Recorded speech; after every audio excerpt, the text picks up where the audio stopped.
go. All right, ready? 3, 2, 1. Welcome to Prime Properties, the real estate show on the weekends here. I'm Michael Morris, and with me today is a special guest, Lou Willard. Lou, how are you? Doing well, doing well. Thanks for having me on today. I'm excited because I haven't seen you in probably 27 years, but you still look the same. So when you're in the lobby, I knew exactly who I was talking to. Well, it's a lot more gray. A lot more gray. For both of us. Yeah, you got that right, brother. I wanted to bring you on. Tell people, you have 2 companies. This is odd. Normally we just have somebody that has 1, but what are the 2 that you have right now? The company I've had the longest is my home inspection company, Premier Property Inspections. We founded the company in 2004. We've since done over 15,000 home inspections. We're not a franchise, so it's locally owned and operated. So what's helped make it successful is that as we got out and got to talking to real estate agents and such, whenever somebody needed something, we didn't have to go anywhere else up the chain to get an answer or get approval, And then having the backing of, Buckeye Nation, so to speak, helps get your name out there a little bit more. Well, it does kind of help that you were a former Buckeye. So I think we should go ahead and say your background. I mean, don't be shy about it. You were one of the best players in the nation. Yeah, back in the day, back in the early 90s. If you look at the Bucknuts, I didn't even know this. Somebody showed it to me probably 2 years ago. I had no idea. But Bucknuts puts out the article of the top 25 all-time recruits in Ohio State. And at the time they put that out, I was ranked number 12. I had no idea, no idea, because a lot of great players come through Ohio State. And there was a lot of great players there when I was there.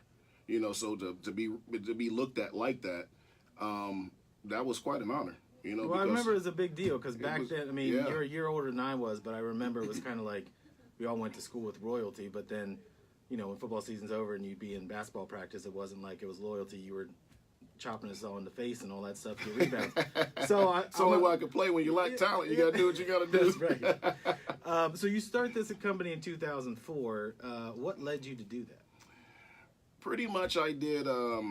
I've done fire protection. I was in that union for 7.5 years, and I would just always talk to the owner when he came in town. He was out of Akron, and I would just ask him, how did you do what you do to start a business? And while everybody else would run away from the man, I'd stand there and talk to him. Right. And he told me, he said, you don't need to be out here. You need to be running your own business. And then the guy they put me with, my mentor in that company, his name's Todd Knock. He just retired earlier this year. And every day he would say, I'm going to show you how to do this. But you do not need to be out here. You have the personality to do your own business. And my parents always encouraged me to do it. So I didn't know what I wanted to do. But after going through a 5-year apprenticeship for that, I knew I didn't want to go through another apprenticeship. Right.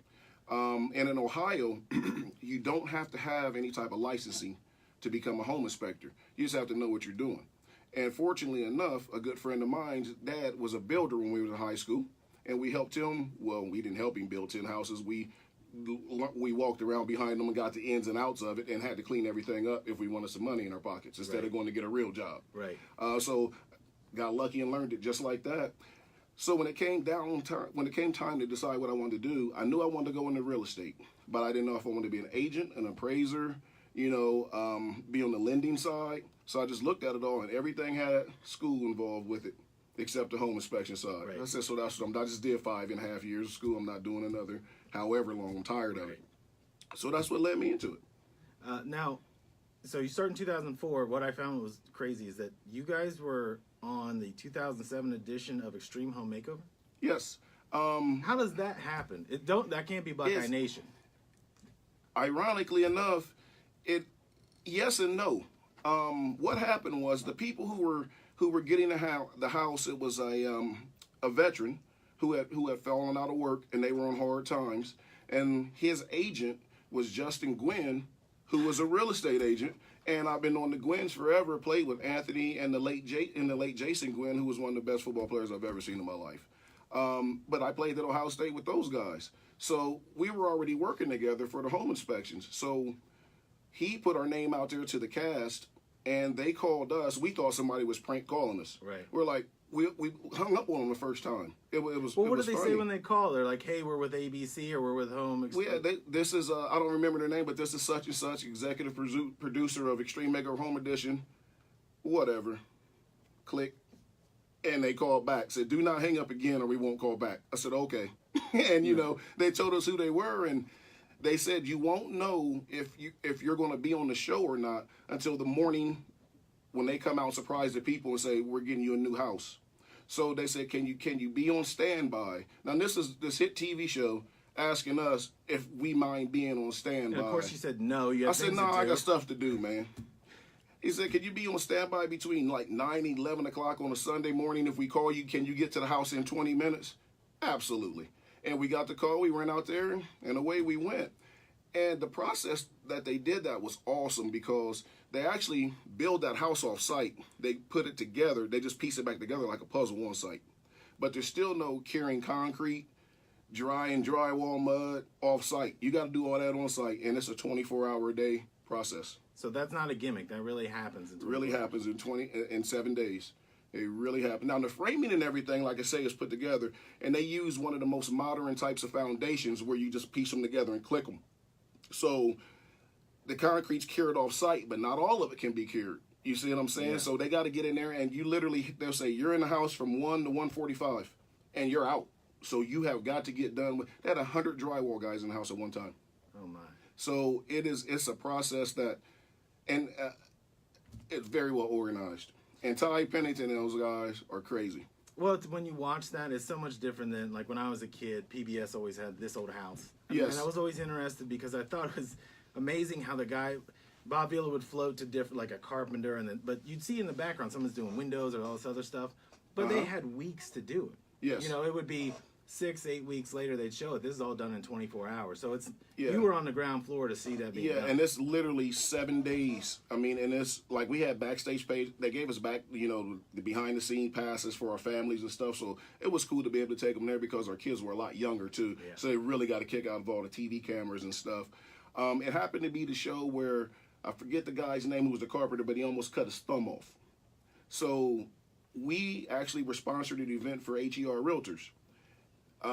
They were doing some big trip in Mexico, and we had sponsored it, so we were going to Punta Cana as the show was the air that we were supposed to be on, and we recorded for 4 hours. I can't tell you how many times we inspected just the water heater so they can do a take and then do another take. I mean, you hear about television like that, but that's seeing it firsthand. I'm like, how many times can I pull this electrical panel off? You know what I mean? We did everything 1,000 times, but we hit the editing floor. So if you watch the show, you don't even see us, because they were up at Riverside with the guy who cut his thumb off.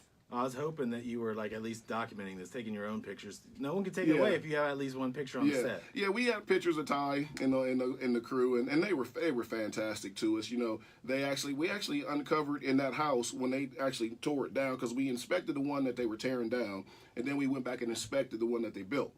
You don't get to see his room though. So we even didn't get to see it. We didn't get to inspect it. No one goes in that room. So that is another part of that show that was real. You don't touch his room. But when they tore that house down, the company, and I'm not going to, put them on the show, but they just built it over top of another old foundation. Well, I was wondering about that because you can't do it from completely the ground floor. You've got to build on some existing structure because you have 24 hours. Yeah, 7 days. Or 7 days. 7 days, but it's a 24-hour a day process. Right. Someone's in the house 24 hours. But the company who put the house up that the show tore down had built it over another foundation. Extreme Makeover Home Edition, they actually put a new foundation in. They dug it all out because you can set it quick. Because remember, the walls are already poured. They just piecing them together to make them watertight, dropping the floor in real quick, putting the heat on it to cure it, and then away the whole process goes. Well, let's talk about, because you said that the different camera angles you had to take to do that one water heater thing. Uh-huh. Let's talk about what you're actually doing, because that's not the only thing you do. But one of the things they say about a home inspection is that you definitely need that, because it's kind of like kicking the tires on a used car, right? Absolutely. Even if it's brand new, someone needs to evaluate what's wrong. So kind of walk through what you do in that situation. Yes, a home inspection, I always like to say home inspectors are like family doctors. We can look at the entire house, but when we do find something that's going to be a specific need, we will refer you out to a plumber, a licensed plumber, electrician, general contractor, structural engineer, so on and so forth.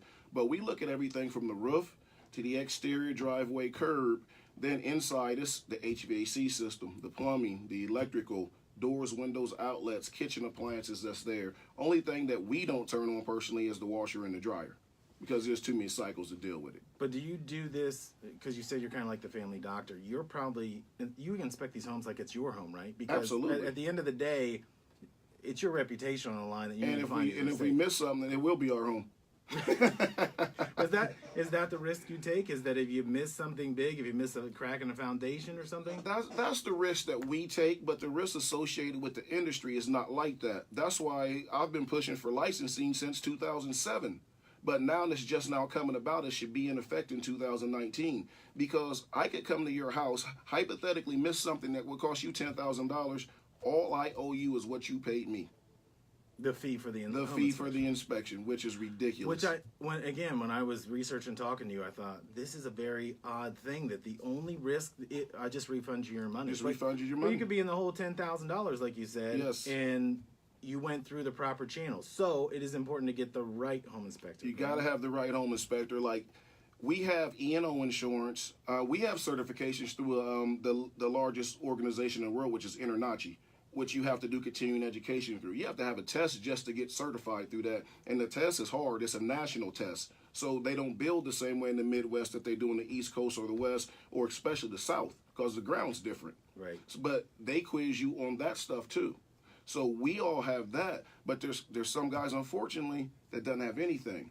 So when these deals go bad, we get calls every week. Can you come out and look at this because such and such happened? And we just have to tell them no, because we're not going to go get involved in the middle of that, because obviously the attorneys say not to. Right. But the companies have, even our company has an ironclad inspection agreement where you could try to sue us if you want to, but all you can get is your feedback. So we run an honest business. If we miss something, I have relationships with contractors and everybody. We take care of it. And I've had my attorney ask me why when we have the inspection agreement. Well, because it's the right thing to do. But the attorney's just doing his job too. Right. You know, well, so that's why you hire him. He's doing what I pay him to do, right. which is tell me not to do that. Right. But I was raised different. You know, we stand by our home inspections. So you can get out of the stuff, but I'm not looking to get out of it. I'm looking to learn. Right. So if we do happen to make a mistake, all you have to do is call us, and we will send somebody out to look at it. If it's something we miss, we take care of it. Now, there are two things I wanted to ask you, but I want to start with this. So you got in 2004. Do you think that there are more, I'm going to say, quote unquote, home inspectors, because the housing market was booming at an all-time high, crashes in 2007. So I might have been a realtor, but I can't sell a house, right? Yes. I can't flip houses anymore. So I've got to find something else to do. Do you feel like a flood of people just said, well, I know the housing industry, so I can do the home inspection part? Oh, absolutely. There was a ton that came about. I've seen a lot of people go away when they had the housing crash. A ton of people got out of the business. But then when it came back, I've seen a ton of people get in it, because industries like the steel mills, the car industry, a lot of that stuff was closing, so guys needed a job. Right. And, 90% of guys running around the world think they're handy. And so they think they can be home inspectors. And that's what they did. So, and some of them are still floating around, and there are good companies out there. We're not the only good company out there, but you should really look into who you're hiring and who's going to call you back if you call them, because some people don't even pick the phone up. I mean, it's a crazy industry that they will get regulated properly in 2019, and we're looking forward to it. When you do an inspection, or anybody, but just you probably follow the same guidelines everybody else does, and a little bit more, because you want to guarantee your work. But you're looking at things like the roof, the foundation. What are all the things you're looking? Are you looking for problems, I guess, or are you looking for this is solid, I can move on? Which way do you look at it? We check it out as a whole. It's kind of a combination of two, and I know that's not answering the question. But for example, with a furnace, we can check its operation. We can see if it's rusty. We can look at the filter. We can look at all that stuff. But if you want to know, or even with the AC, we take the temperatures at the supply vent and the return vent, because they should be between a certain temperature on one and the other. Okay, that tells you it's running the least efficiency. But if you want the levels of the coolant, how much freon you have left, you got to get an HVAC guy, because we can't disassemble anything in the house. Right. The only thing we can take apart at all is the electrical panel. We can get the cover off. But if you have stuff blocking outlets, we can't move your furniture. It's crazy. Oh, so you can't even. Oh, okay. we can't move anything in the house. That's why we preach when we do a lot of lunch and learns and buyer seminars, and we preach to people: you're going to sell your house, please make it ready to be inspected, because if all your personal belongings are blocking the attic, we can't even move them to get in the attic. Right. So we have to go back. A lot of companies charge to do that. We don't charge to do that, because who do you charge? You can't charge the buyer because it's not their fault. Right. The seller's never going to pay you. A lot of times the seller hires us to do their inspection, so we're not going to upset them before we get to that point. Right. You know. I want to take a break because you said something that I want to get into, but we're up against a break right now. We'll be right back with Lou Willard. You're listening to Prime Properties. We'll just start back up. I want to talk about when you do those seminars. Like, what's cool is we're not following any of this, which is fine. We can touch on it, but we're never going to get through it. So if you want to come back at a different This is like an hour. No, I know. That's what I'm saying. This is not like a one-shot deal. If you want to come back again, absolutely. we'll do it, because this is going to be important. Not so much, this is kind of a dry season, but when it really picks up, we need people to know what to look for. So again, like I said, this is just a guideline, but you said something that I think people need to understand. Like if you have those lunch and learns for seller and buyer, I think we got to talk about that. And then I'll save the majority of this, and we'll just double back on it when you come back. Cool. Okay. All right, I'm going to bring us back. 3, 2, 1. Welcome back to Prime Properties. Still here with Lou Willard, who was gracious enough to come in today. Lou, if somebody wants to get a hold of you, what's the best way to do it? You can reach me at 614-638-2435, or you can also email the company at info@premierpropertyinspections.org. Okay, cool. We were kind of getting into, we talked a little bit about you and how you got into this, and what I like is you're being very open and honest about how you do things. What people want to know is who can I trust and who can I go to, whether it's a buyer or a seller. And you said something that you do these buyer seminars or these lunch and learns. Are those two different things? They're two different things, yes. Okay, so if somebody is in the mode of buying a house, how do you approach them? Do you get them all in a room so you're giving them kind of like a presentation? Yeah, there's a couple different ways to do a buyer seminar. A lot of times agents will host them because they're trying to build their client base. Right. So they'll have Premier Property Inspections in there. They'll have a lender, and maybe like a title company. A title company, just to give a talk about what you do. And when we do those, we sit there and we explain to the buyer what to expect from the inspection, because a lot of buyers, they don't know. You can't assume anything with a buyer. You learn that we've been asked everything from what the gutters are on a house to what is this the furnace. That's been a legitimate question at an inspection. And a lot of people like to laugh when I tell them those stories, but I say, well, you got to understand, they grew up in an apartment. Right. They currently live in an apartment. They've never had to touch their furnace. Someone's always done that maintenance for them, so they don't know what the furnace is. They just know what the thermostat is. Right. So we spend the time to walk them through their unit and teach them that. And that's the kind of stuff that you tell them. We show you every shutoff valve in the house, especially the main water shutoff valve, because it's easy to flood a house at 5 gallons of water a minute, or, letting less than a minute coming through your house. So when we do that, we get the buyer, we get their questions, we get a feel for, is it their first house? What's their experience? What is their background? What do they do for a living? Because sometimes we're doing for electricians. Well, we still look at the electric, but they'll know more about it than we will. Or then sometimes we'll do it for an IT guy, and their background is computers, where they could teach me about that side, and I can teach them about their house. Right. So you get that, and then you'll get communities like HUD who will put together buyer seminars, and it's a room full of 40 or 50 people. You go in there, you explain the same things to them, let them know. I've had them call me and then not even use us, and I'm perfectly okay with that. You mean call you to give the explanation they don't even use to give us? Yeah, to give us I remember I sat in your class, and then you told me this. So I got my home inspection coming up, and I'm like, what's the address? Oh, well, it's not with you guys. I say, okay, that's fine, and I still answer their question. Why? Because the number one goal is to make sure they understand what they're buying. Right. They just chose an agent who don't use our company. Right. And the agent has told them, no, use my guy. But the educational part, really, yes. And again, that's kind of why we're doing this show, is to educate people that are buying and selling. But I think people this is a very emotional purchase. Oh, right? Absolutely. And you've seen it when things have gone bad on a day that is a closing. And I'm not saying that because you've done it. Yeah, but you're just sitting there and a deal falls apart, or there's a lot of stress involved. You should be the one thing that said, here's the things that you need to be aware of, because no house is perfect, right? Everything's absolutely. it's all gonna have something that's kind of hanging We've out. done 2 new builds in the last 2 months, brand new builds that didn't have any insulation in the attic. Explain that when they're supposed to get an inspection. It's supposed to be it's the city inspector, Right. and no insulation in the attic. So nobody ever looked. Did you ever look at the houses? I want to say it was between 2003 and 2000, let's say late 2006. There was so much building going on in Columbus specifically. And if you go into those homes, and I don't want to pick out a builder, a lot of them aren't here anymore. Yeah, a lot of them aren't here. But friends of mine that was like their first house. So Yes. they were 27 to 32 years old moving in, and you would look and the cabinets were just a little off. Mm-hmm. Like they were at a different angle, or there was a gap in there, because they were making them so fast, and it was like inventory, and they had to get rid of it. Yeah, and all builders have a variance in that, so they can be off. It doesn't have to be straight. Right. One builder's is, if it's 20 feet long, it can be off 6 inches. Now, you'll notice a 20-foot long wall off 6 inches, Right. but they don't have to fix it.